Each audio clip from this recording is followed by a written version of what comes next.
Hey everyone, welcome to Mission Sunday. Christ Community Church is a part of the Christian and Missionary Alliance, or the Alliance, a movement committed to sharing Jesus' love with people all around the world. Our heartbeat is to see lives transformed as people in every nation, tribe, and language experience the hope of Jesus. Right now, the Alliance has over 700 international workers serving in more than 70 countries, and the majority of them are in places where less than 2% of the population knows Jesus. These are communities with little to no access to a local church. Missions have always been at the core of who we are. Over time, we've learned a lot about what it looks like to do missions well. To explain more, here's a message from Dr. John Stembo, President of the U.S. Alliance. We can do missions well, or we can do it poorly. Not everything done in the name of Jesus is equally as effective, and we can do missions well, or we can do it not so well. Let's talk about it. Missions done poorly, missions done well. I'll give 6 specifics. You could add to the list if you wanted. Number 1, missions done poorly doesn't understand local context. With the many refugees that have been spilling out of Syria, there's been many organizations throughout the United States that have wanted to help, and one of those organizations in recent years sent a whole truckload of mattresses. It's easier to raise money in the United States for stuff, and people that are in the refugee status need stuff. And sleeping on concrete floors, mattresses were a very appropriate thing to send. However, that mission organization did not have the cultural awareness, the local contacts, the language ability, the incarnational experience to really know the needs of the society that they were trying to serve. And so they came in with a truck full of American-purchased mattresses, only to have men and boys rush the truck. Women and children were pushed aside. And later that week, those mattresses were for sale down at a local store. Missions done well, on the other hand, is incarnational. Knows the language, knows the culture, knows the people, has genuine relationship, and is shaped by those relationships. We give out mattresses as well, heaters and food too. There's a church that the Alliance started decades ago that is receiving Syrian refugees across the border from Syria.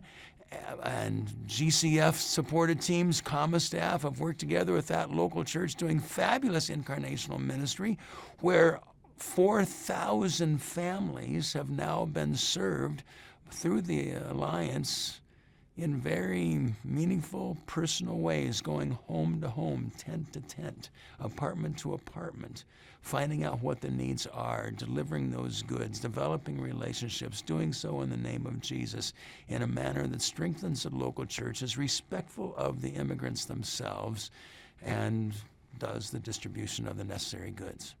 We can be proud to be part of the team that we're part of. Many times we have been told, thank you for sending the kind of people you're sending. They have experience before they come. You give them time to learn our language and culture. They want to get to know us. They want to work with us. It's not like that with every agency. Please send us more people like that. Believe me, I'd like to. Point 2, missions done poorly creates dependence, usually upon the West. Here's an example. There's a church, I don't know its name, but I've been told that every year they go to another country to provide vacation Bible school for that national church. No offering is taken, no local leaders are trained, no ownership is developed in that local national church.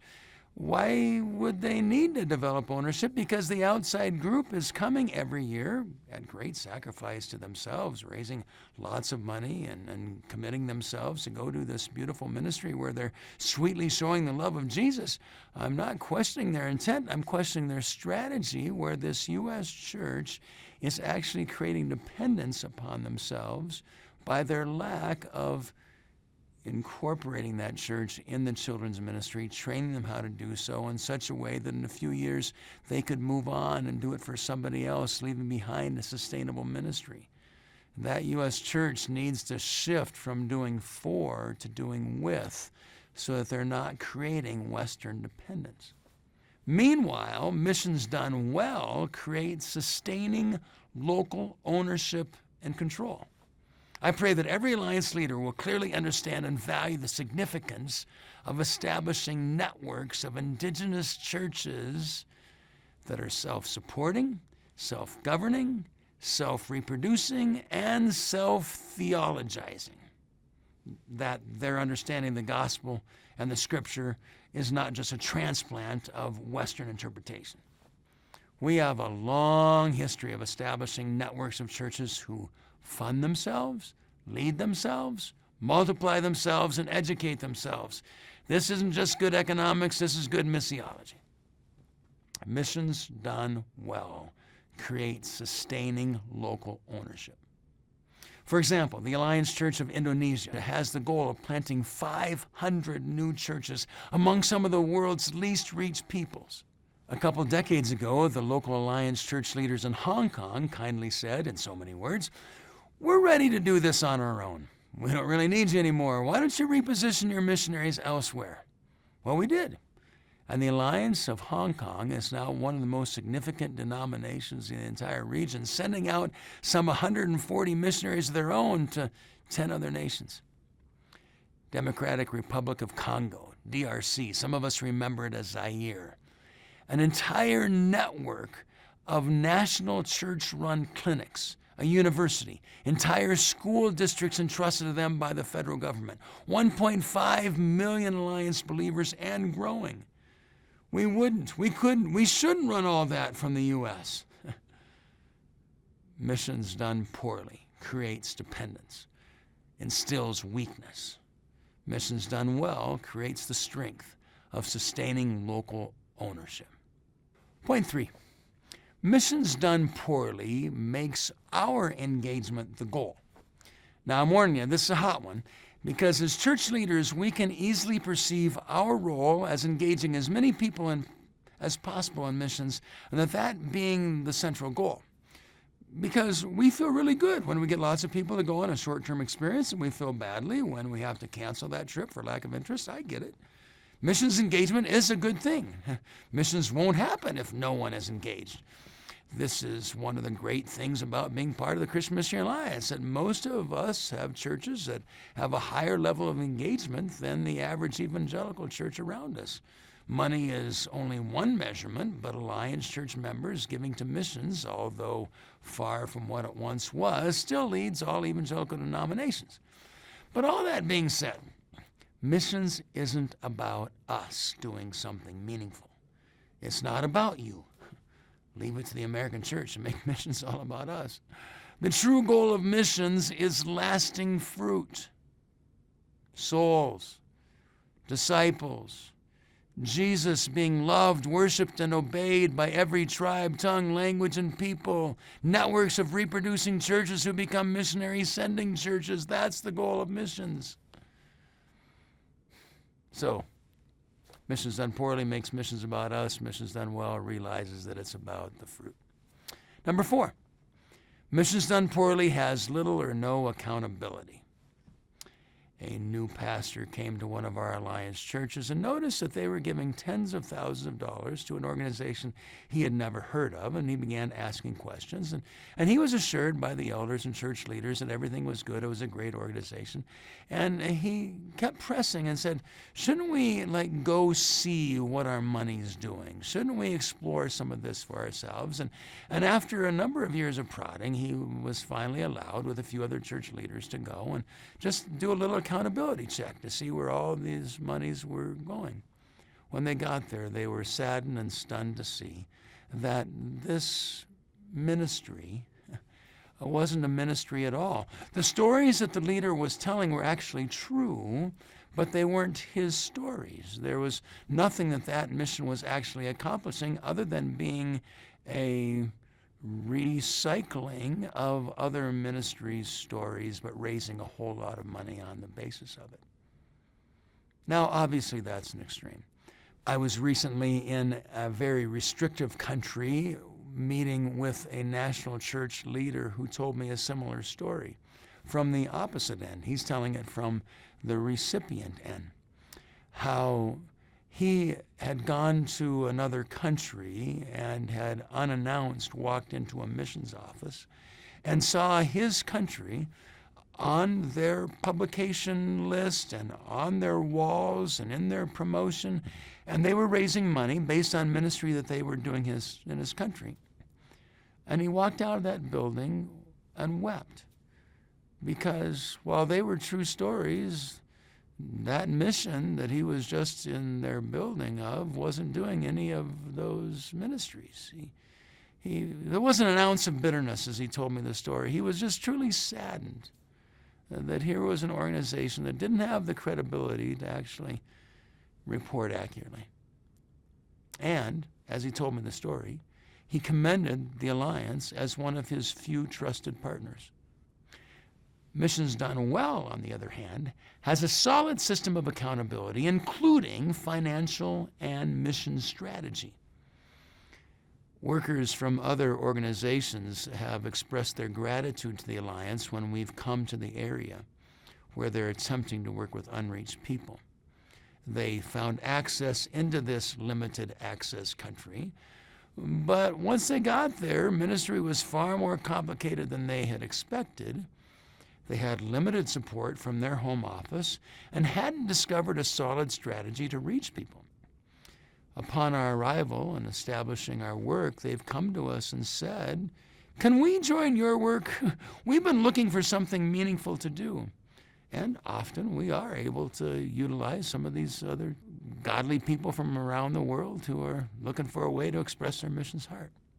See, every 5 years, the Alliance has a strategic review for every field or team that we're part of. Senior leadership, national leaders, and outside voices come together to conduct a careful review of our work, and as a result, some of our teams have been closed or restarted, or major changes have been made to what we're doing. I'm not claiming that every work we have is humming along at maximum efficiency, is your church, but I'm claiming that our international ministries leadership team is serious and intentional about solid strategy and accountability. Financially, we meet the highest standards. Accountability is taken seriously by Alliance leadership. Point 5, missions done poorly doesn't establish a network of reproducing local churches. Scattered acts of kindness are good. God uses them. But how much better when combined with long-term impact that is created by a network of local churches? As you remember, the collapse of the Soviet Union created an opportunity to enter Russia. By 1995, I'm told there were over 900 evangelical organizations with offices and/or ministries just in Moscow alone. Tens of thousands of Christians from the West came. Hundreds of millions of dollars were raised. Missiologists suggest that it was the greatest missionary blitzkrieg ever. Pretty exciting. Scores of campaigns of film showing and literature distribution took place. Thousands came to faith, maybe more. Historic.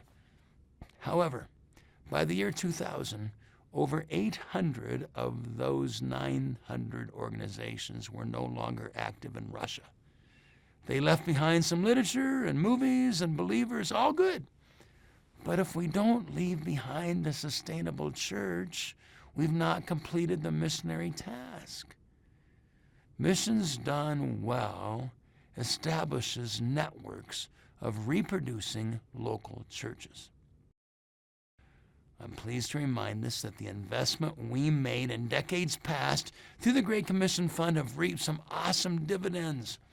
The Christian Missionary Alliance has now multiplied itself 55 times over if you think in terms of peers that we have in other nations.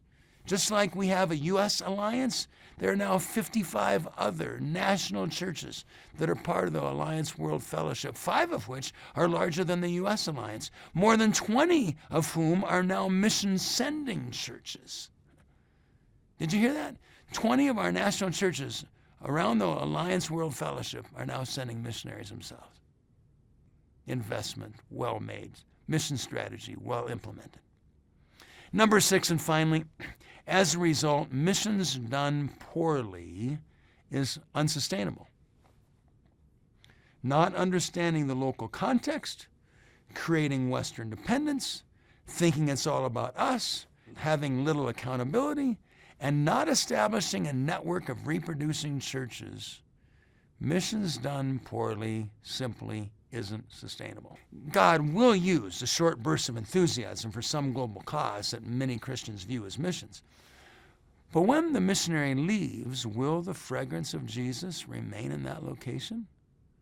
With the political upheaval of our world, we can't assume we get to work in a place for the next 100 years. We have to leave something behind that's lasting. And you and I, teamed with the Christian Missionary Alliance, are in the sustainability business because we plant churches, networks of reproducing churches that survive war in Vietnam, genocide in Congo, revolution in China, the Sandinistas of Colombia, Ebola in Guinea, civil wars in Cote d'Ivoire and Syria. Yes, we have 18 sister churches still faithfully proclaiming Jesus in Syria. Pray for them. Talk about a return on investment. Missions done well is sustainable. Here's the beautiful thing. You don't need to go searching for some other organization to do missions well. You can make a difference in the world right here with a family you're already part of. We are the church, a church-based, church-backed missions effort. You see, in the Alliance, we're better together. We need each other. Thank you for being part of a team that's establishing the church among some of the world's least reached peoples. Your prayers, encouragement, the next wave of workers that you're raising up, the giving to the Great Commission Fund are forwarding the gospel. I'm honored to be on the team with you. God bless. As Dr. Stumbo shared, one of the keys to effective missions is being fully present. Our workers don't just show up, they immerse themselves in the culture, build real relationships, and live out their faith in everyday life. Here's a look at what that looks like for one of our international workers in North Africa. This is what the kingdom is like. I'm an international worker serving in a creative access country in North Africa. For the past couple years, I've been doing language study with at least 5 different teachers. It's been amazing to see how many students they have taught before me that are international workers. And it's made me wonder how many have to come after me until we see the seeds of conversation come to fruition in their lives.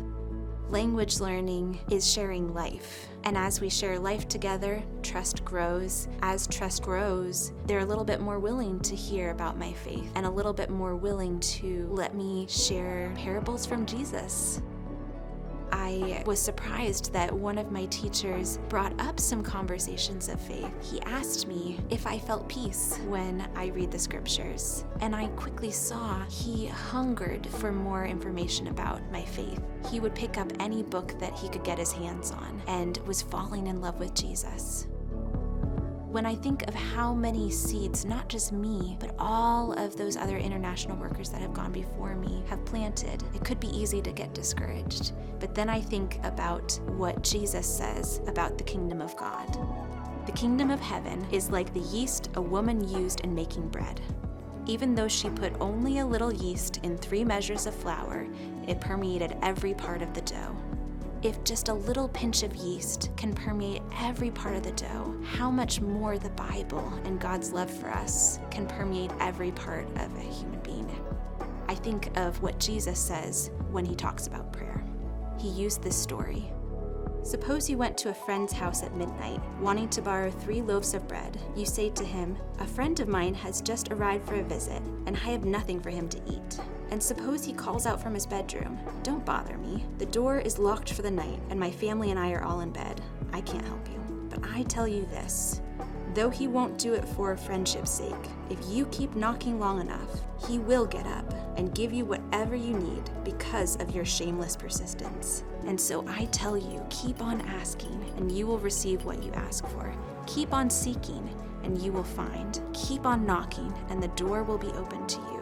For everyone who asks receives, everyone who seeks finds, and to everyone who knocks, the door will be opened." Jesus asks us to pray with shameless persistence for the things that are of his heart. So as you think about my teachers, countries all around the world where people don't know Jesus yet, all of the unfinished business in God's story in the world, pray expectantly with me that the seeds that have been sown will grow.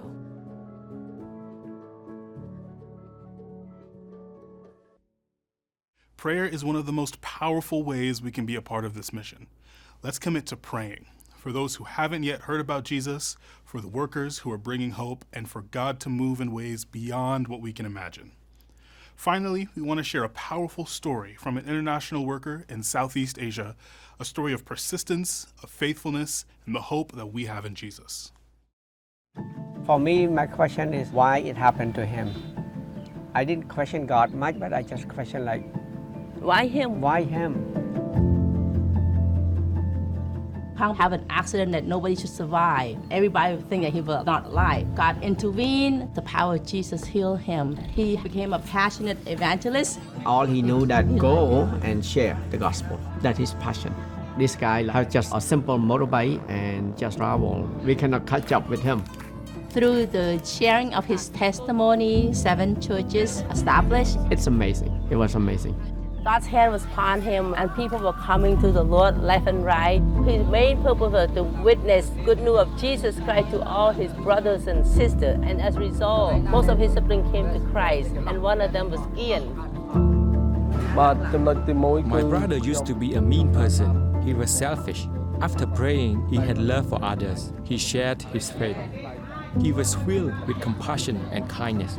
I wanted to be a part of the family of Christ too. I asked my brother, how can I follow Jesus? I prayed, God, where you send me, I will go. So Kwong and Kin, they work alongside to each other and really working well and always connecting. While Kang was busy serving God on land, Ian was busy serving God on the lake. And sometimes Kwong had to come to the floating village to help his brother. And sometimes I see Ian come to the land helping Kwong. So they've been like back and forth and helping each other. We saw wonders and miracles took place. New believer making new believers, making disciples. After several years of working alongside with Kang, we went on home assignment. We share his story about God work on his life. One Sunday after we had shared, we finished and we on our way home. All of a sudden we look at our phone and we saw the notification about Mr. Kang. It said that Kang and his brother were traveling from one province to the next and had an accident with an 18-wheeler truck and got full force collision and Kang died instantly.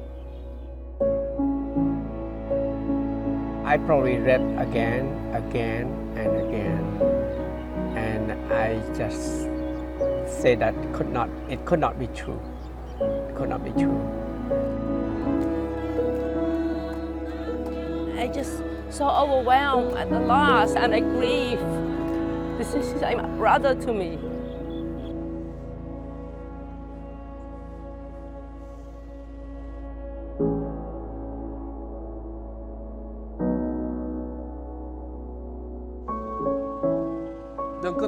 When I said yes to God's call, I didn't fully understand how hard it would be.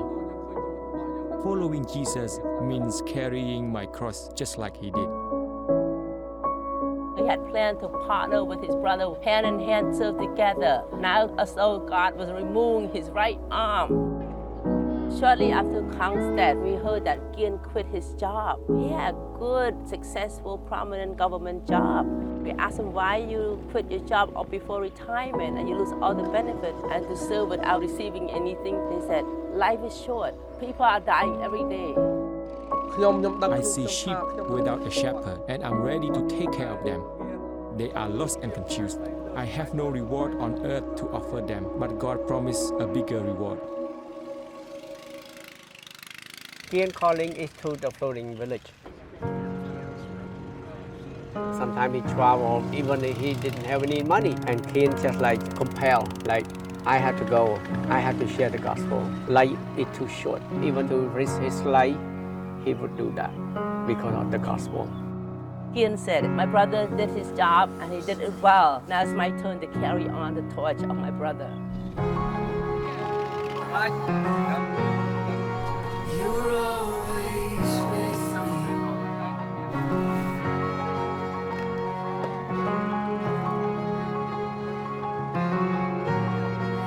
All I have is you.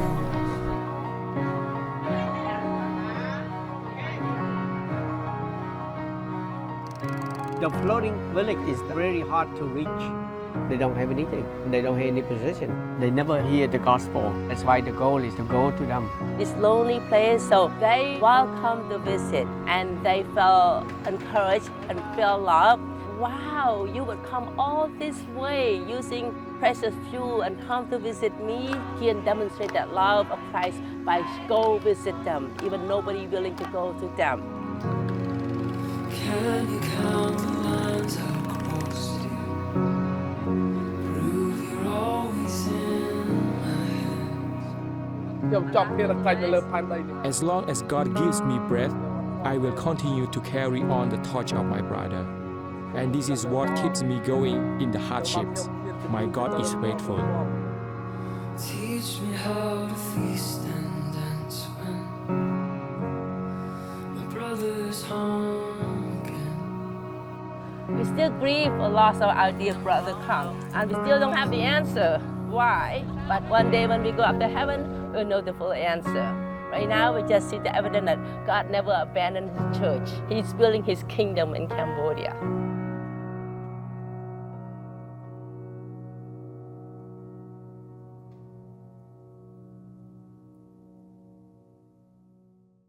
Thank you so much for engaging with us today. We'd love to hear how this service impacted your life. So please take a moment and email us at online@cccomaha.org and share your thoughts. Don't forget, visit our YouTube at youtube.com/cccomaha to subscribe to our channel, like it, and while you're there, click on the bell icon so you can get notifications about all the new content we post.